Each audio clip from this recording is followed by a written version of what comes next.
This is why you can't speak Ndebele yet. It's the click sounds. Listen. Umgqomo, ingxoxo, ixoxo, uxakuxaku, ingxabangxoza. If you want to speak like this, watch the full tutorial. Did you know that Ndebele uses clicks like C, Q, and X? Let's learn how to use them the right way. There are three main click sounds in Ndebele. The first one is a C, in which it sounds like you're sucking your teeth. Icansi. And then there's a Q click where it sounds like a cork popping. Here's how you do it. You lift your tongue to the top of the roof of your gums, and then when you release, that's when you make the sound.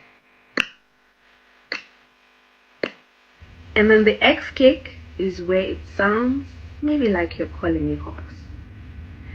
And you also lift your tongue to the top of the roof, but in this case, it's to the side of your mouth.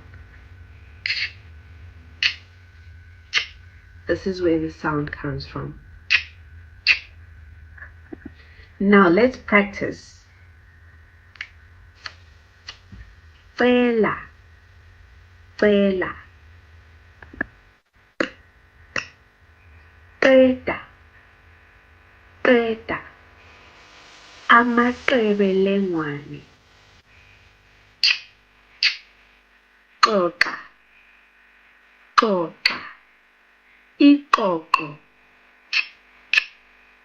And now in sentences.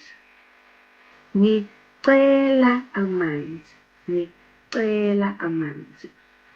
Sengiqedile ukudla. Sengiqedile ukudla. Sizaxoxa ngemva komsebenzi. Sizaxoxa ngemva komsebenzi. Now repeat after me. Cela, xoxa, qeda. There you have it.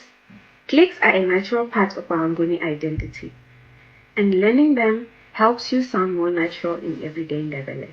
Take someone who should learn Ndebele clicks today.